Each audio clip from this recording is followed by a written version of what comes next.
Hey guys, what's going on? It's Ben here. I'm back again today doing another video. The subject of today's video is going to be on Kemba Walker and Enes Kanter and the Boston Celtics. Now, just to be clear, the majority of this video will be spent talking about Kemba Walker and the Celtics as a whole. Enes Kanter is going to be a small part of it, and I'll explain why I'm going to be talking about him. So basically, with the Jimmy Butler video that I did yesterday, because the Heat basically only picked up Jimmy Butler, I felt like it was fine to just talk about him and then talk about the Heat as a team. But I think going forward, when I talk about let's say the Celtics today, the Nets, the 76ers, you know, a few other teams in there like the Knicks. I'm going to be talking about all the free agent acquisitions that they've gotten. So I'm not going to make two separate videos, one for Kyrie and one for Durant and one for DeAndre Jordan. I'm going to just make one Brooklyn Nets free agency video because I feel like um, Durant going to the Nets is so intertwined with Kyrie going to the Nets and also with DeAndre Jordan. That to me it doesn't really make sense to make separate videos. I'll probably just be making one video that's a bit longer. That's just how I'm going to do it because I feel like that's a better structure for being able to talk about these teams and these players. So today I'm going to be talking about the Boston Celtics. And so basically what's the main acquisitions that we're looking at here? We're looking at them signing um, Kemba Walker right out of the gate out of free agency and Enes Kanter. And so basically, these guys have been signed to replace Kyrie Irving and Al Horford, and to a lesser extent, Aaron Baines and Marcus Morris and Terry Rozier. So I'm going to just talk about Enes Kanter quick. I'm going to follow the same format as the Jimmy Butler video. I'm going to talk about the player and the team. I'm going to talk about for the player why the signing does and doesn't make sense, and then for the team why the signing does and doesn't make sense. And then at the end of this video for the entire team, I'll talk about best case scenario and worst case scenario. So for Enes Kanter, why signing with the Celtics makes sense for him. They have a void at center that he can fill, and he can be an option on offense. And they don't really have much interior offense. Like Kemba and Jaylen Brown can drive and get to the hoop, but they don't have like a guy who can post up and score, which is what Enes Kanter can bring to the team. So from that perspective, I find that Enes Kanter going to the Celtics makes a lot of sense. Why this doesn't make sense for Enes Kanter, there's not really much of a reason here why it doesn't make sense. The Celtics will be a bit worse defensively without Horford and without Terry Rozier and Marcus Morris, actually. So they'll have less wiggle room to let a guy like Enes Kanter struggle on the defensive end, wherein his time and minutes may get limited even more in, say, like the playoffs or something. But honestly, there's not much of a reason for him not to sign with this team because they needed a center and he's a center, so he fills that void pretty well. Okay, so on the Celtics side of it, why does it make sense to sign Enes Kanter? Same reason as why it makes sense for him to sign, really, actually, because they needed a center, and Enes Kanter fills that role, and he can be either a backup or a starter, depending on what they do with their team. And so, from that perspective, I think it makes a lot of sense for them. Why it doesn't make sense, honestly, pretty similar reasons to the other thing is that this team last year hung their hat on defense, and Enes Kanter doesn't bring that in the slightest, and he actually will bring a lot of defensive problems to this team. And I think Boston, honestly, last year you kind of think of them as a team with firepower between Tatum and Kyrie and Brown and Horford, but they were really much more of a defensive team than we realized last year. Between having Marcus Morris, Gordon Hayward, who is actually still a decent defender despite being bad offensively, Marcus Smart, Terry Rozier, Al Horford, Aaron Baines, all average to above average defenders to possible or Jaylen Brown as well. They're all, I'd say, at least above average to good defenders, and so they were a pretty staunch defensive team. But this year they'll have Jaylen Brown, Marcus Smart, Gordon Hayward if he doesn't deteriorate more, and those will be like the main defensive guys on this team. Whereas now you're going to be relying much more on Kemba Walker, who is basically a facsimile for Kyrie Irving. So that's really a non-factor here. The point guard spot will still be a somewhat defensive struggle. but they won't have the backup in Rozier to bring in to be a defensive presence. That's going to be their main problem here. And then as far as down low, Horford's a much better defender than Enes Kanter, and Enes Kanter is definitely a downgrade. But really, for the situation that they're in, they could have got Enes Kanter or like a DeMarcus Cousins, and really those two guys are going to bring you very similar production, I'd say.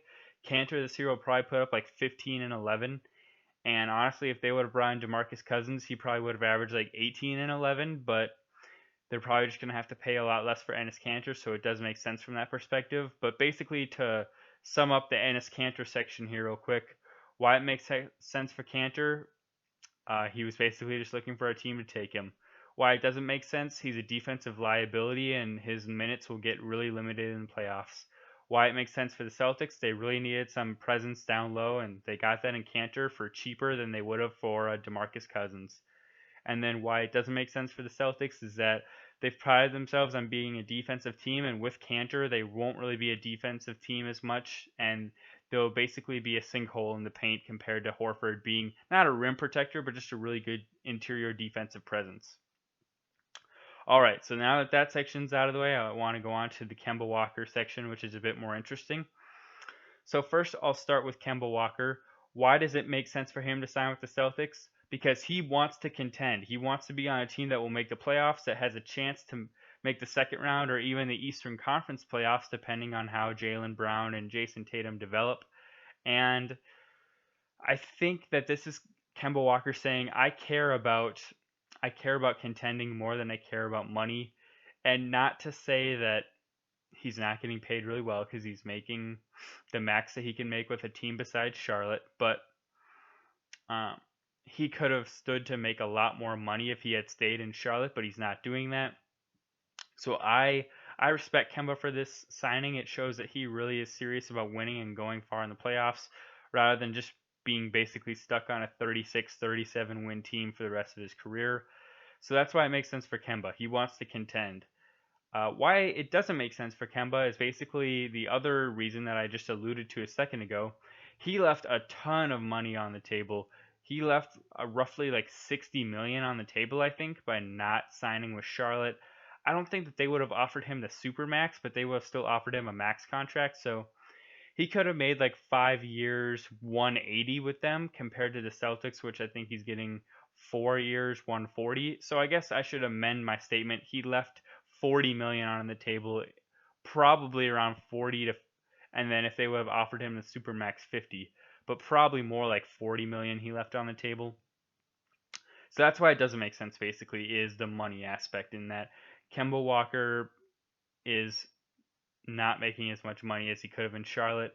And then also he's willing to possibly be a second option on the Celtics because they really want Jason Tatum to be the main guy on this team. And so I think they probably alluded to that at least a little bit in Kemba Walker's meetings, that they probably wanted Kemba to basically hold the baton this year, and then hopefully maybe by like the 2020 to 2021 season they can have Jason Tatum be sort of like the main guy. I would be fairly confident that they conveyed that to Kemba in meetings. Um, Plus, I think it just I like that, or I should say actually I don't like, because we're talking about why this doesn't make sense for Kemba. Um, he could have gone to a better team. Honestly, he could have gone to the Lakers, or he could have said to Jimmy Butler, let's go to the Knicks, where I don't know if they would have necessarily been better, but I think they would have. Um, I don't think long term they would have been better, but in immediate terms they would have been better than the Celtics.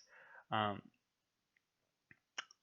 but overall, I think it's a pretty good signing for the Celtics, or for Kemba, I should say, not the Celtics. It's a good signing for Kemba. He gets to contend. He still gets quite a bit of money, and even if he becomes the two option to Tatum, he'll be one of the best two options in the entire NBA. Now, as for the last component of this, um, as far as for the Celtics side of the Kemba Walker signing, why it makes sense and why it doesn't make sense. So why it makes sense is that they're basically just trying to fill the Kyrie hole and run back the team that they had last year with some slightly different looking pieces. So they, I think, still think that they can be an immediate contender and vie for a championship. So that's logical that they'd bring in Kemba Walker, who's essentially the exact same player as Kyrie Irving. That their styles may be slightly different, but their on-court production is very similar. There's sort of this archetype of NBA point guard that you got that's basically Damian Lillard is the best of the archetype. Then you've got Kyrie and then Kemba.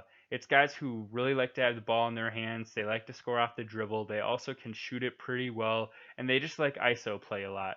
So those are kind of your ball dominant ISO point guards who are score first. So kind of the A tier would be Dame or the I'll say the A to A plus tier would be like Damian Lillard. The A minus tier would be Kyrie, and then the A minus to B plus tier would be like Kemba Walker. So they basically do as good of a job as they could of replacing Kyrie. So that's why it makes sense for the Celtics because they still want to contend and they get the guy that can best replace who they've lost. Why it doesn't make sense is that this was kind of a cool crossroads, I thought, for the Celtics. They could have heavily invested their money in a few like really good supporting pieces and built up Tatum and Brown as the future of this team, but I feel like with this signing, they're saying like, okay, we still kind of think we're some sort of version of a super team, and we're gonna go for the right now as opposed to later.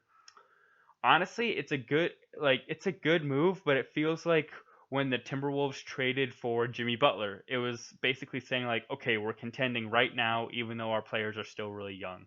And yes, it kind of worked out for the Timberwolves, but in the long run, it didn't really. That's how I feel about this Kemba Walker deal. Like for the next year to possibly 2 years, it's gonna feel like really good. But then when it's time for Jaylen Brown and Tatum to get extensions, you're gonna have them each making like 30 to 35 million, and also Kemba making 35. And I think technically Gordon Hayward will be off the books by then. Well, okay, so next season will be the time for Jaylen Brown to get his extension after this coming season ends. So you will have a season in which you have Hayward making 30. If they keep Jaylen Brown, he'll be making about 30. And then if you still have Kemba Walker, he'll be making 35. So that'll be a ton of your cap space tied up in three guys. So from that perspective, they're kind of they're not okay. How do I phrase this? They're remaining contenders without fully going for it in that they need to pull off like one more move after this if they want to win the title. Because with the moves that they've currently made with getting Kemba, basically replacing Kyrie, you're still worse than the Bucks, you're still worse than Philly, and if you know if Kawhi goes back to Toronto, you're still worse than Toronto. So best case scenario, you're out in the second round still, I feel like maybe Eastern Conference Finals if there's some big injury to like Embiid or something. Um, but that's where I sit right now. And so, yeah, that's how I feel about this. So I'm going to go through best case scenario for the Celtics as a team after these signings. Best case scenario is that Tatum and Brown continue to flourish, become guys that can average each like 18, 6, and 6. Um, Kemba Walker plays the same as he did this year, averages 25 and 6, and just gels really well and adjusts to playing off ball really well. And Brad Stevens unlocks some dimension of coaching we weren't familiar with. The Celtics somehow sign a backup center like Tyson Chandler who can cover up the defensive woes of an Enes Kanter, and Kanter can be offensively a plus while not being a defensive minus.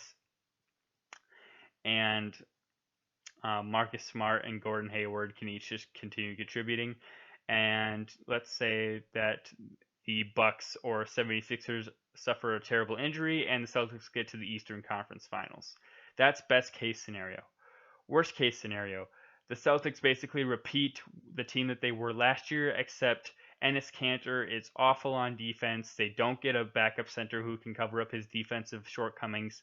It's clear that he's a significant downgrade from Horford, and Kemba Walker is going on 30 and shows that basically last year was his peak, and he starts to show that he's on the decline. And basically, they're a 5 or 4 seed, but they lose in the first round, and they're stuck with Gordon Hayward, who's 10 points a game, average getting 30 million a year. They're stuck with a declining Kemba making 35 a year, and Jaylen Brown looks around and says, I'm going to bolt. This team doesn't really have much to offer except for Tatum, who can't do it on his own. And he leaves, and Tatum follows him the next year. So that's the worst case scenario. Um, and then, as I say, best case scenario is like an Eastern Conference Finals appearance if they get some lucky breaks. So that's my opinion on this Celtics team after their free agency moves. Feel free to leave me your thoughts and ideas below on how you think they'll do, good or bad. Hope you guys enjoyed the video, and I hope to see you next time. Bye.